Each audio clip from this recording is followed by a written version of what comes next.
तो चलिए आज की इस वीडियो क्लास में बच्चों का स्वागत है और बहुत दिनों के बाद मैं आज मैथ का वीडियो लेकर आई हूँ। जैसा कि बच्चों मैंने एक पोस्ट में कमेंट में लिखा भी था कि मेरे घर में भी 2 से 3 लोग, 2 मेरे परिवार के और एक मेरे मम्मी के परिवार के कोविड पॉजिटिव थे, कोरोना पॉजिटिव थे, जिस वजह से मैं रेगुलर नहीं डाल पा रही थी वीडियोस और बहुत परेशानी से गुजर रहे थे हम लोग और इसी वजह से मैं मैथ का भी वीडियो नहीं बना पा रही थी। लेकिन अब सब कुछ ठीक है और पूरी कोशिश रहेगी कि मैं ज्यादा से ज्यादा और जल्दी से जल्दी वीडियो शेयर करूं। और जो बच्चे क्लास 8 के लिए कमेंट कर रहे हैं उनके लिए मैं बस यही कहना चाहती हूं कि मई भर आप रुक जाइए, मैं जून से मैथ के क्लास 8 का भी वीडियो शुरू करूंगी। ठीक है, मैथ का क्लास 8 का भी वीडियो मैं शुरू करूंगी।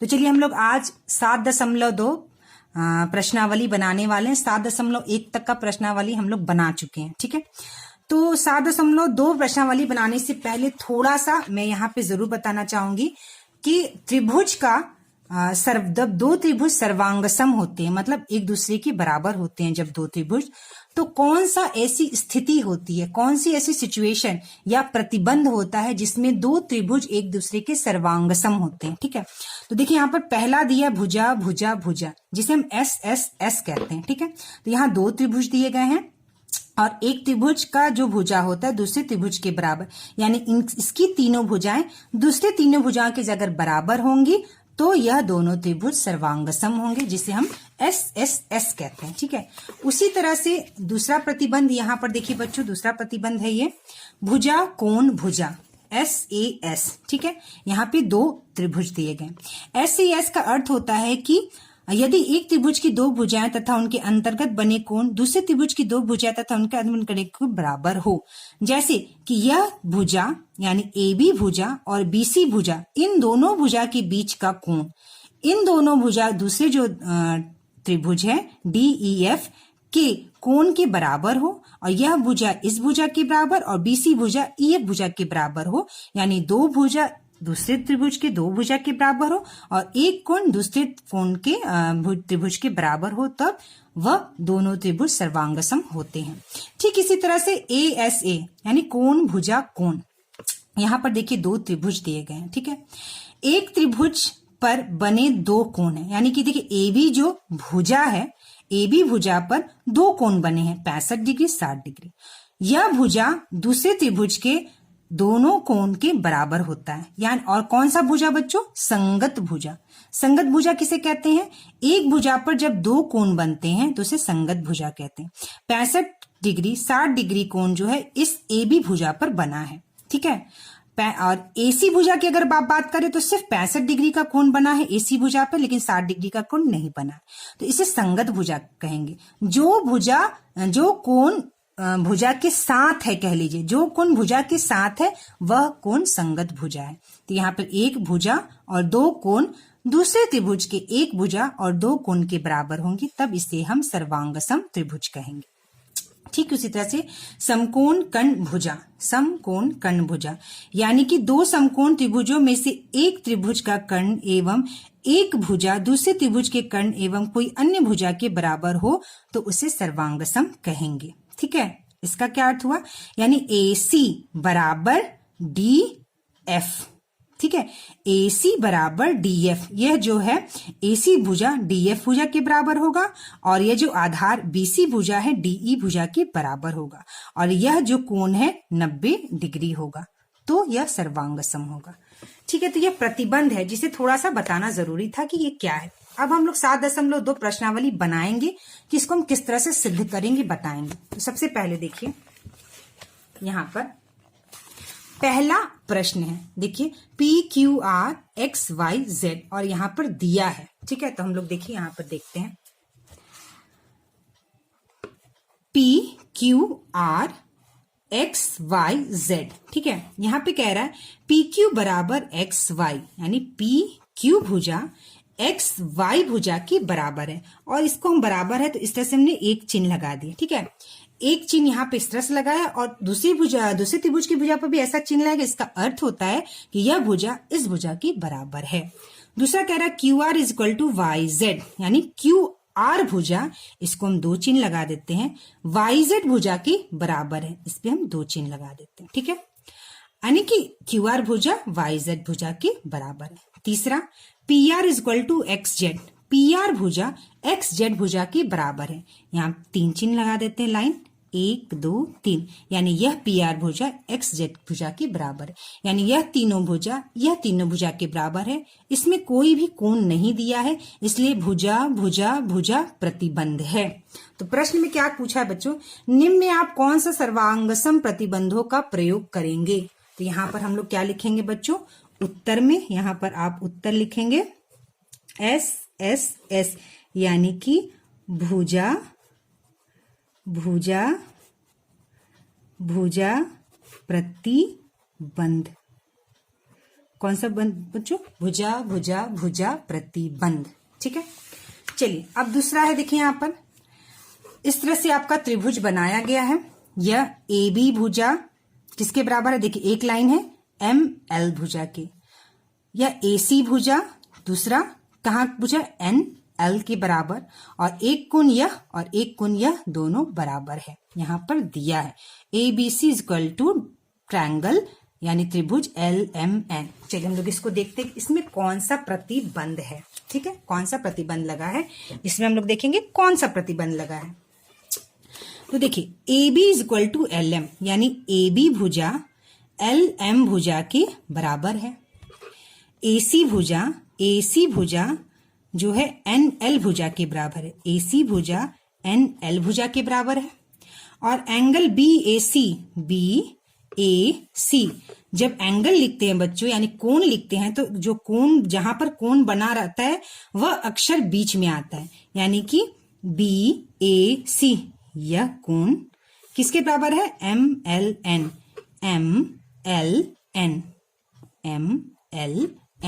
तो यह कौन सा प्रतिबंध हो गया बच्चों, एक भुजा दो भुजा, यानी एक भुजा और यह दो भुजा, यानी दो भुजा और एक कोण बराबर है। एक त्रिभुज का दो भुजा एक कोण बराबर है, तो ये कौन सा प्रतिबंध हो गया बच्चों, कौन सा हो गया, भुजा भुजा कोण भुजा। आप यहां लिख सकते हैं भुजा, यह हो गया कोण और यह हो गया भुजा। ठीक है, उसी तरह से भुजा कोण भुजा, भुजा कोण भुजा। तो कौन सा प्रतिबंध हो गया, आप यहाँ पर उत्तर लिखेंगे बच्चों SAS। इसका अर्थ होता है साइड, एंगल, साइड। और ये कौन सा प्रतिबंध है बच्चों, भुजा कोण भुजा, भुजा कोण भुजा प्रतिबंध है। कौन सा प्रतिबंध है, भुजा कोण भुजा प्रतिबंध। ठीक है, तो यह हो गया हमारा दूसरा प्रश्न। चलिए अब हम लोग तीसरा प्रश्न की ओर बढ़ते हैं, और यह है हमारा तीसरा प्रश्न। तो चलिए अब हम लोग तीसरा प्रश्न देखते हैं। यहां पर एक दिया गया है आपको आकार, दो त्रिभुज हैं MON और POQ। ठीक है, ये एंगल इस कोण के बराबर है, N कोण P कोण के बराबर है। अब क्या आ रहा है, MN PQ के बराबर है और कोण O के बराबर है, यानी MON ये वाला कोण POQ इस वाले कोण के बराबर है, और ONM यानी ONM यह वाला कोण यानी कोण N कोण P के बराबर, ये हमें दिया हुआ है। यह कोण के बराबर है, यह कोण के बराबर है, और यह वाला भुजा MN PQ भुजा के बराबर है। तो ये कौन से प्रतिबंध से आप सिद्ध करेंगे कि इसमें कौन सा प्रतिबंध हम प्रयोग करेंगे। बच्चों अगर आप ध्यान से देखिए इस बात को, आप समझिए, इन दोनों को, दो त्रिभुज दिए गए हैं, इस बात को बारीकी से समझिएगा। दो त्रिभुज दिए गए हैं, ठीक है, एक ही भुजा पर दो कोण बने हैं। देखिए A भुजा पर और B भुजा पर दोनों कोण बने हैं, और इन दोनों कोण की जो संगत भुजा है, ठीक है, इन दोनों कोण की संगत भुजा इस दूसरे त्रिभुज के दोनों कोण की संगत भुजा के बराबर है। तो ये कौन सा प्रतिबंध होता है बच्चों, भुजा कोण कोण, ठीक है, या कोण भुजा कोण प्रतिबंध। कौन सा प्रतिबंध, कोण भुजा कोण प्रतिबंध, यहां पे दिया हुआ है, देखिए कोण भुजा कोण प्रतिबंध। अब आप इस प्रश्न में बच्चों अगर देखिए, आप इस प्रश्न में तो ये जो कोण है यानी O, यहाँ पर जो यह कोण है और यहाँ पर जो यह कोण है, क्या यह संगत भुजा पर बना है? नहीं। संगत भुजा मतलब यह जो संगत भुजा है, यह संगत भुजा और दूसरे का ये वाला संगत भुजा बराबर होगा, तभी ना हम कहेंगे कि यह कोण और भुजा कोण होगा। लेकिन अगर आप देखिए तो यह दोनों कोण संगत भुजा पर बना है और यहाँ पर N कोण और O कोण ये जो है ये संगत भुजा यानी इस भुजा पर संगत भुजा पर बना जरूर है, लेकिन ये कह रहा है कि दूसरा भुजा दूसरे भुजा के बराबर है, ना कि संगत भुजा के बराबर है। यहाँ इस प्रश्न में और इस प्रश्न में अंतर है। ठीक है, यहाँ पर इन दोनों कोण का कोण N और कोण O का संगत भुजा NO है। ठीक है, ये N कोण का O कोण का संगत भुजा NO है और कोण O और कोण P का संगत भुजा O और P भुजा है। ठीक है, तो NO भुजा और OP भुजा अगर बराबर होता तब हम कहते कि इसमें कोण भुजा कोण प्रतिबंध होगा। तो हमको इसको सिद्ध करना पड़ेगा कि यह जो कोण M है, यहाँ पर यह जो कोण M है यह Q कोण के बराबर है, यानी यह कोण भी इस कोण के बराबर जब हम सिद्ध करेंगे बच्चों, तब यह कोण और यह कोण इस संगत भुजा और यह कोण P और यह कोण Q इस संगत भुजा पे बना है और दोनों संगत भुजा हमारे प्रश्न में दिया गया है कि बराबर है। तब हम यह सिद्ध कर पाएंगे कि यह भुजा कोण भुजा कोण प्रतिबंध है। तो इसके लिए हम क्या करेंगे, देखिए यहाँ पे मैंने प्रश्न लिखा है। ठीक है, ये देखिए मैंने यहाँ पर प्रश्न को लिखा है। इस बात को थोड़ा सा डायग्राम बड़ा है आकार तो आपको समझ में आएगा कि NO यानी O यह जो कोण है और यह जो N कोण है इसका संगत भुजा NO यानी यह वाला भुजा जो है यह संगत भुजा है और इस कोण का O और इस कोण का P संगत भुजा यह है। तो अगर प्रश्न में यह संगत भुजा इस संगत भुजा के बराबर दिया रहता और यह कोण बराबर दिया रहता तो हम लोग यहाँ पर भुजा कोण प्रतिबंध लगाते। ठीक है, कोण भुजा कोण प्रतिबंध लगाते, लेकिन हमें सिद्ध करना पड़ेगा। तो हमें सिद्ध करने के लिए हम क्या करेंगे बच्चों, आप मान लीजिए कि यह जो कोण है वह 30 डिग्री है। ठीक है, तो यह कोण 30 डिग्री है तो यह कोण भी क्या होगा बच्चों, 30 डिग्री होगा। ठीक है, ये तो दिया है कि यह कोण इस कोण के बराबर है, यह हमारा प्रश्न में दिया है। अब मान लेते हैं कि यह कोण जो है 70 है और यह कोण जो P है वह भी 70 डिग्री है, क्योंकि यहाँ पर दिया है कि N और यह जो P कोण है दोनों बराबर है। दोनों बराबर का मतलब अगर यह 70 है तो यह भी 70 होगा। जैसा कि आपको पता है बच्चों कि किसी भी त्रिभुज का तीनों कोण कितने के बराबर होता है बच्चों, 180 डिग्री के बराबर होता है। किसी भी त्रिभुज का तीनों कोण 180 डिग्री के बराबर होता है। तो यह 70 है और यह 30 है, तो कितना हो गया 7, 8, 9, 10 यानी 100 डिग्री। ठीक है, तो जब यह 100 डिग्री है तो 180 माइनस 70 प्लस 30।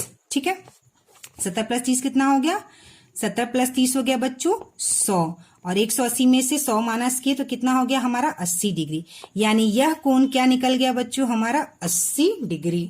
ठीक है, यह कोण क्या निकल गया 80 डिग्री। जब यह कोण 80 डिग्री होगा और यह त्रिभुज में 30 डिग्री एक कोण है, 70 डिग्री एक कोण है, तो यह कोण भी क्या हो गया बच्चों हमारा 80 डिग्री। ठीक है, तो यह कोण भी 80 डिग्री, यह कोण भी 80 डिग्री, मतलब M वाला कोण भी Q वाले कोण के बराबर है। अब हम लोग कह सकते हैं कि यह कोण N यह कोण P एक दूसरे के बराबर है और यह कोण M यह कोण Q एक दूसरे के बराबर है और यह दोनों कोण जो है संगत भुजा पर बने हैं और यह P कोण और यह Q कोण इस संगत भुजा पे बना है और प्रश्न में यह संगत भुजा दोनों एक दूसरे के बराबर है। इसलिए यह प्रतिबंध क्या होगा, कोण भुजा कोण प्रतिबंध। तो हम इसका उत्तर लिखेंगे बच्चों, कोण भुजा कोण प्रतिबंध। कौन सा लिखेंगे प्रतिबंध, कोण भुजा कोण प्रतिबंध। और कोण को क्या लिखते हैं A, भुजा को लिखते हैं S और कोण को लिखते हैं A, यानी एंगल साइड एंगल प्रतिबंध। तो यह हो गया हमारा तीसरा प्रश्न। ठीक है, तो इस वाले प्रश्न में देखिए बच्चों, यहाँ पर अगर आप ध्यान दीजिए तो PQR बराबर है सर्वांगसम है XYZ के। यहाँ पर ABC सर्वांगसम है, ABC सर्वांगसम है LMN के। इसमें भी सर्वांग सम दिया हुआ है, लेकिन अगर आप इस प्रश्न में देखें तो इसमें यह कहीं नहीं दिया हुआ है कि कौन सा त्रिभुज किस त्रिभुज के सर्वांग सम है। ठीक है, तो हम इसको यहाँ पर लिख लेंगे कि क्या इसमें सर्वांग सम है जो नहीं दिया हुआ है। तो बच्चों एक चीज आप ध्यान रखिए, सर्वांग सम का अर्थ होता है कि एक त्रिभुज को हम दूसरे त्रिभुज पे इस तरह से रख दें कि वह बिल्कुल बराबर हो।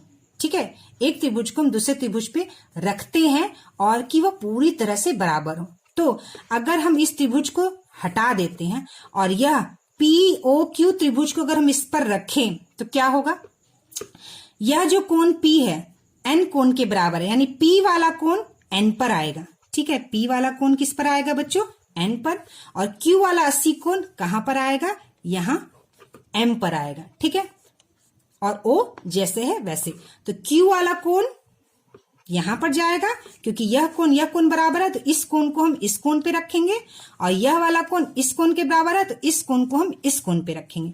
तो हम लिखेंगे क्या बच्चों, इसमें हम क्या लिखेंगे, MOP। ठीक है, नहीं MON, तो यहां लिखेंगे त्रिभुज MON सर्वांग सम होगा। किसके सर्वांग सम होगा बच्चों, MON जो होगा वह सर्वांग सम होगा, किसके सर्वांग सम होगा बच्चों, QOP, यानी QOP के, QOP। इस बात को आप ध्यान से समझिए कि कैसे हुआ, मैं फिर से बताती हूं।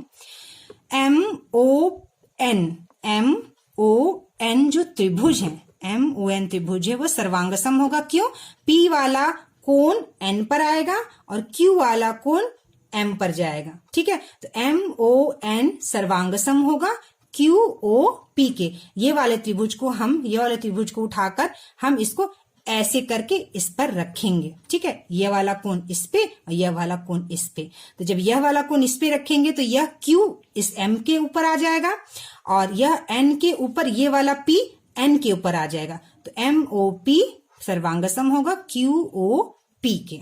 ठीक है, तो आप यहां पे लिख सकते हैं बच्चों, यहां पर आप लिख सकते हैं MON त्रिभुज सर्वांग सम होगा त्रिभुज QOP के। ठीक है, QOP के सर्वांग सम होगा। ठीक है, चलिए अब चौथा प्रश्न हम लोग ये वाला देखते हैं। ठीक है, तो चौथे प्रश्न में बच्चों यहां पर दिया है, तो चलिए पहला का चौथा वाला क्वेश्चन हम लोग देखते हैं। तो चौथे क्वेश्चन में क्या कह रहा है, देखिए यहाँ पे एक त्रिभुज दिया है और इसमें ABD, इस एक त्रिभुज में दो छोटे त्रिभुज हैं और जो बीच की लाइन है वह 90 डिग्री का कोण बना रही है दोनों त्रिभुज में। तो ADB और ADC, यानी यह कोण 90 डिग्री दिया हुआ है हम लोगों को प्रश्न में। फिर कह रहा है AD इक्वल टू AD, ये जो AD है इस त्रिभुज का और इस त्रिभुज का, यानी ABD त्रिभुज का और ACD त्रिभुज का, इन दोनों त्रिभुज का जो AD है दोनों क्या है, बराबर है। ठीक है, और क्या कह रहा है, AB इक्वल टू AC, यानी ये भुजा और ये भुजा जो त्रिभुज का कर्ण होता है वह जो है एक दूसरे के दोनों त्रिभुज में बराबर है। तो इसमें कौन सा प्रतिबंध है। ठीक है, तो चलिए इस प्रश्न को हम लोग किस तरह से हल करेंगे कि इसमें कौन सा प्रतिबंध है। तो सबसे पहले बच्चों ये वाला त्रिभुज, ये वाले भुजा, त्रिभुज का ये वाला भुजा इस वाले त्रिभुज की भुजा के बराबर है। बच्चों किसी भी समकोण त्रिभुज में जो सबसे बड़ी भुजा होती है उसे हम क्या कहते हैं बच्चों, कर्ण कहते हैं। क्या कहते हैं, कर्ण। ठीक है, समकोण त्रिभुज में जैसे ADB एक समकोण त्रिभुज है और इस समकोण त्रिभुज में जो ये कर्ण होता है, यानी जो कर्ण होती है वह सबसे बड़ी भुजा होती है जिसे हम कर्ण कहते हैं। ठीक है, तो एक कर्ण जो है इस दूसरे त्रिभुज के कर्ण के क्या है, बराबर है, यहां पर दिया हुआ है। ठीक है, AB is equal to AC, यानी एक त्रिभुज का कर्ण दूसरे त्रिभुज के कर्ण के बराबर है, पहली बात। दूसरी बात, एक कोण त्रिभुज का ये जो ABD है त्रिभुज, इसमें एक समकोण है और इसमें एक समकोण है, तो यह दोनों कोण एक दूसरे के बराबर है, यानी एक कोण बराबर है और कर्ण बराबर है। और क्या कह रहा है, AD is equal to AD, यानी यह जो भुजा है इस त्रिभुज की भुजा और इस त्रिभुज की भुजा यह कॉमन है, यानी बिल्कुल भुजा क्या है, बराबर है। तो यह कौन सा प्रतिबंध हो गया बच्चों? यह जो प्रतिबंध हो गया समकोण कर्ण भुजा प्रतिबंध। यह कोण कौन सा है बच्चों? समकोण है। तो समकोण कर्ण भुजा प्रतिबंध, यह भुजा इन दोनों भुजा में बराबर है। कौन सी भुजा? एडी। दोनों त्रिभुजों में क्या है? बराबर है। और यह समकोण है और कर्ण भी दोनों त्रिभुजों का बराबर है। तो समकोण कर्ण भुजा प्रतिबंध। तो इसका उत्तर क्या हो जाएगा बच्चों? समकोण, ठीक है, समकोण कर्ण भुजा प्रतिबंध, जिसे हम RHS भी कहते हैं। क्या कहते हैं बच्चों? RHS। देखिए यहाँ पर हमने पहले मैंने बताया था इसके बारे में। यहाँ पर देखिए, ये देखिए समकोण कर्ण भुजा RHS प्रतिबंध, ठीक है। तो यह जो है दो समकोण त्रिभुजों में से एक त्रिभुज का कर्ण एवं एक भुजा दूसरे त्रिभुज के कर्ण एवं कोई अन्य भुजा के बराबर हो तो दोनों त्रिभुज सर्वांगसम होंगे, ठीक है। तो इस वाले प्रश्न में दोनों त्रिभुज जो है क्या है बच्चों? सर्वांगसम है। यह दोनों त्रिभुज जो है एक दूसरे के सर्वांगसम है। और किस प्रतिबंध से है? समकोण कर्ण भुजा प्रतिबंध से यह दोनों त्रिभुज एक दूसरे के सर्वांगसम है।